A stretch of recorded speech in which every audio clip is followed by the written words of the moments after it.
Assalamualaikum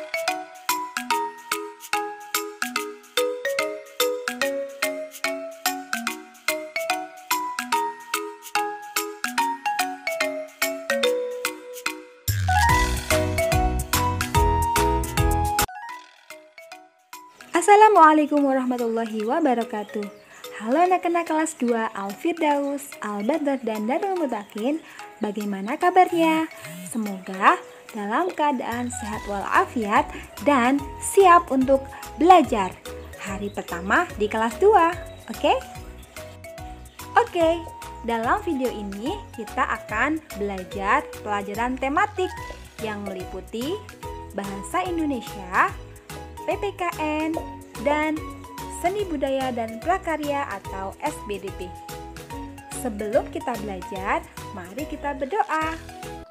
Doa sebelum belajar. Bismillahirrahmanirrahim. Raditu billahi rabba wa bil islami dina wa bi muhammadin nabiyya wa rasulah.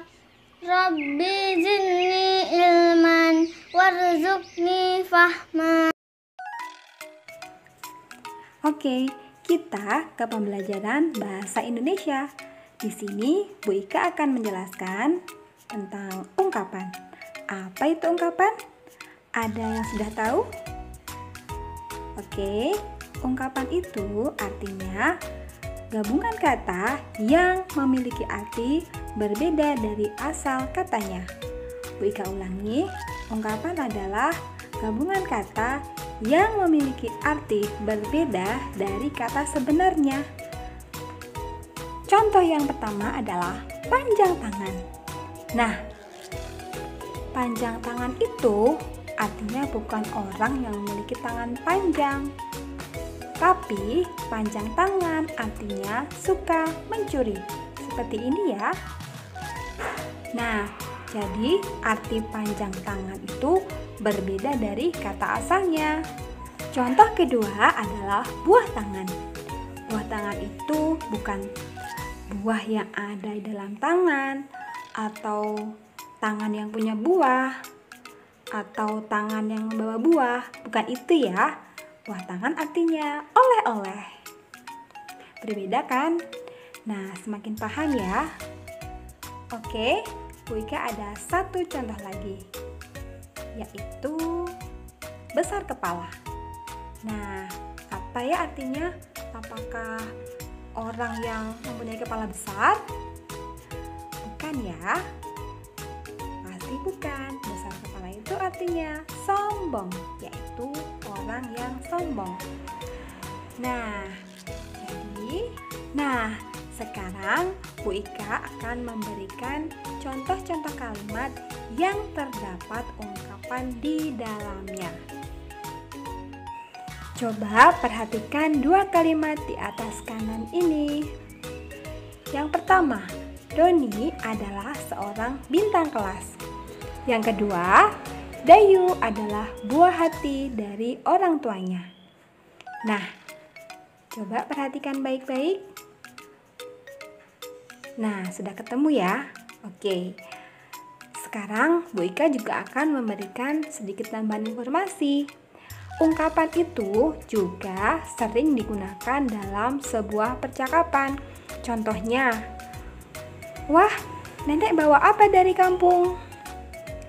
Iya, ini nenek bawa buah tangan untuk kalian.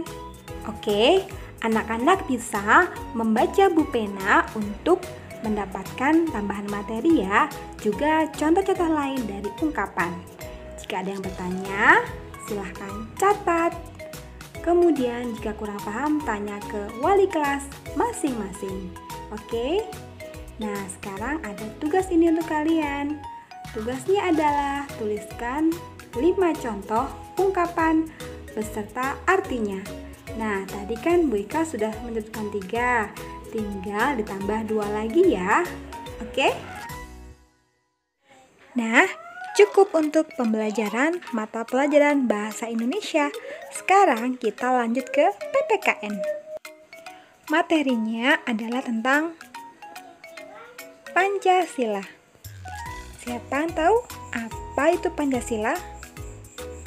Pancasila itu adalah dasar negara Indonesia. Pancasila adalah dasar negara Indonesia. Pancasila biasanya diucapkan bersama-sama ketika kita upacara bendera. Jadi biasanya pembina upacara mengucapkan, kemudian diikuti oleh semua peserta upacara. Sila pertama, ketuhanan yang Maha Esa. Sila kedua, kemanusiaan yang adil dan beradab. Sila ketiga, persatuan Indonesia. Sila keempat, kerakyatan yang dipimpin oleh hikmat kebijaksanaan dalam permusyawaratan perwakilan. Sila kelima, keadilan sosial bagi seluruh rakyat Indonesia. Bagaimana? Sudah ingat? Nah, sekarang coba perhatikan gambar di samping. Nah, ini adalah gambar burung Garuda. Burung Garuda itu adalah lambang dari negara Indonesia. Ya, burung Garuda adalah lambang negara Indonesia. Jadi, Pancasila adalah dasar negara Indonesia. Lambang negara Indonesia adalah burung Garuda.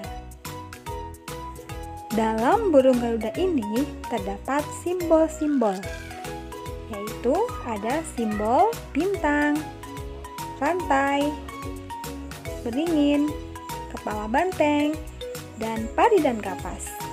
Nah, simbol-simbol tersebut itu merupakan simbol dari sila-sila Pancasila. Coba kalian perhatikan ya. Sila pertama yaitu disimbolkan dengan bintang, seperti ini ya. Sedangkan sila kedua disimbolkan dengan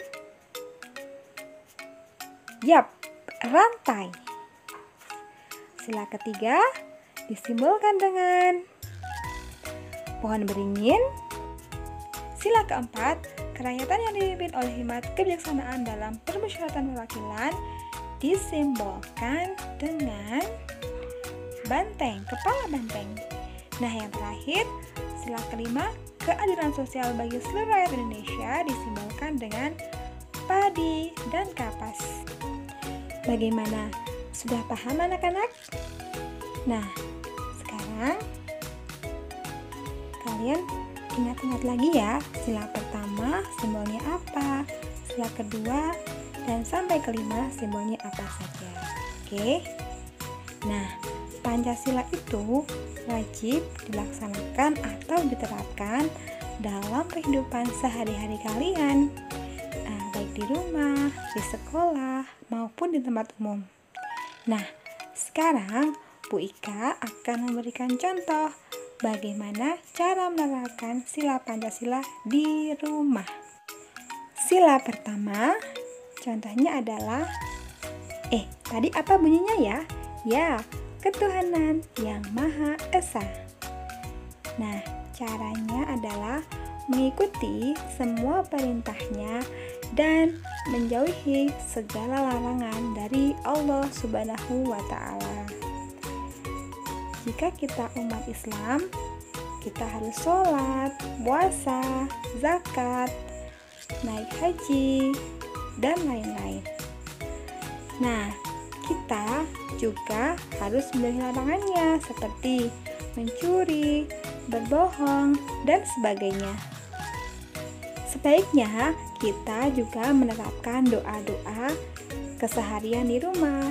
Misalkan doa sebelum makan, sudah makan, doa sebelum tidur, doa bangun tidur, dan lain-lain. Nah, jika kita menerapkan itu, berarti sudah menerapkan sila pertama Pancasila. Paham ya? Jadi, semua kegiatan yang berkaitan dengan agama, doa-doa, itu sudah menerapkan sila pertama Pancasila. Oke. Kemudian lanjut ke sila kedua. Bunyinya apa tadi? Ya, masih ingat? Kemanusiaan yang adil dan beradab. Bagaimana cara menerapkan sila kedua Pancasila di rumah? Nah, yaitu dengan menyayangi orang tua, menyayangi saudara, kakak, adik, dan lain-lain. Bisa juga dengan cara membantu orang lain di rumah. Contoh, membantu ibu, membantu kakak, membantu adik, membantu ayah dalam hal kebaikan. Misalnya, beres-beres rumah, membersihkan rumah, menata tempat tidur, dan lain-lain. Oke, kemudian sila ketiga. Bunyinya apa tadi? Ya, Persatuan Indonesia. Nah, cara menerapkan sila ketiga di rumah adalah dengan cara bersatu, ya. Adalah dengan cara rukun bersama anggota keluarga di rumah. Dengan kakak, dengan adik, dengan orang tua, kita mau bekerja sama dan tidak saling berpecah belah. Itu sudah menerapkan sila ketiga. Misalkan kamu belajar bersama adik, belajar bersama kakak, kemudian beres-beres rumah bersama, kemudian membersihkan halaman bersama, bermain bersama, seperti itu ya. Nah, sila keempat gimana bunyinya ya? Oke, betul sekali. Kerakyatan yang dipimpin oleh hikmat kebijaksanaan dalam permusyawaratan perwakilan. Bagaimana ya menerapkan sila keempat dalam rumah atau di rumah? Yaitu dengan cara musyawarah. Apa itu musyawarah? Nah, musyawarah adalah diskusi bersama untuk memperoleh suatu keputusan. Contohnya adalah, misalkan adik kamu maunya pergi ke pantai, sedangkan kakak maunya pergi ke puncak. Nah, pasti untuk memutuskannya ayah dan ibu bingung ya, mau pilih yang mana. Nah, itu bisa dengan cara bermusyawarah atau berbincang-bincang bersama, mengobrol bersama untuk mencapai suatu keputusan atau kesepakatan untuk semua keluarga, gitu ya. Dan yang perlu diingat, anggota keluarga yang tidak terpilih usulnya tidak boleh marah. Terakhir, sila kelima, bunyinya keadilan sosial bagi seluruh rakyat Indonesia. Bagaimana cara menerapkan sila kelima di rumah? Nah, kita harus adil. Apa itu adil? Nah, adil itu misalkan dalam adil membagi waktu ya. Contohnya, waktunya belajar, kita harus belajar. Waktunya makan, kita harus makan. Waktunya mandi, kita pergunakan mandi. Waktunya beribadah, kita lakukan untuk beribadah. Jangan dibolak-balik. Misalkan, waktu makan malah main, waktu beribadah malah main, dan sebagainya. Gak boleh ya. Sekarang, Bu Ika mau tanya, apakah kalian sudah menerapkan sila pertama sampai kelima di rumah masing-masing? Nah, jika sudah, sekarang ada tugas untuk kalian, yaitu tuliskan perilaku kamu di rumah yang menerapkan Pancasila sila pertama sampai kelima. Cukup satu masing-masing ya. Oke. Mata pelajaran terakhir hari ini adalah SBDP. Nah, sekarang Bu Ika akan menjelaskan tentang panjang dan pendek bunyi serta tekanan lemah dan tekanan kuat pada lagu. Jadi anak-anak, dalam sebuah lagu itu ada bunyi yang panjang dan ada pula bunyi yang pendek. Bunyi yang panjang itu diucapkan sedikit lebih lama dibandingkan bunyi yang pendek. Sudah tahu ya? Nah, bunyi yang panjang itu dilambangkan dengan garis, sedangkan bunyi pendek dilambangkan dengan titik. Seperti itu ya. Nah, bunyi panjang dilambangkan dengan garis, bunyi pendek dilambangkan dengan titik. Nah, coba sekarang kalian simak lagu berikut yang berjudul Peramah dan Sopan. Silahkan bisa nyanyi bersama sambil baca liriknya ya.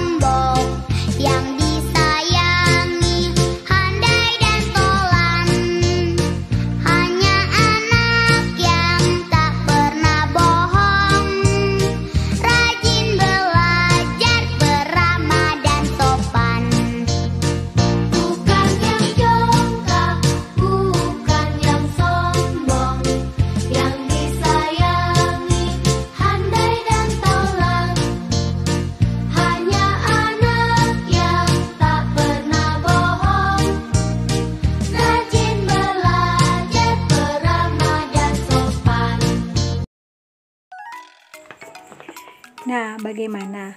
Kalian sudah menyimak lagunya kan? Coba ingat-ingat lagi.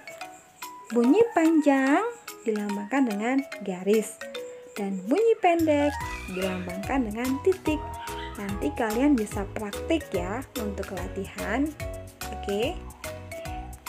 Selain bunyi panjang dan bunyi pendek, ada juga tekanan kuat dan tekanan lemah pada lagu.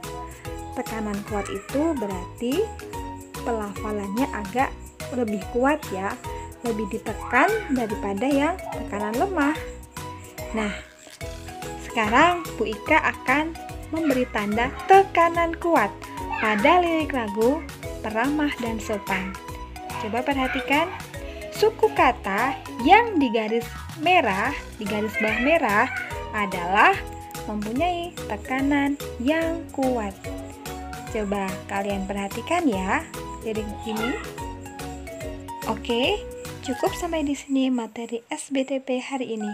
Ingat, jika ada pertanyaan atau sesuatu yang kurang jelas, bisa langsung ditanyakan ke wali kelas masing-masing ya.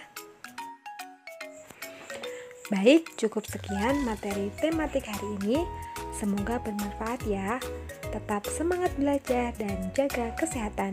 Wassalamualaikum warahmatullahi wabarakatuh. Dah.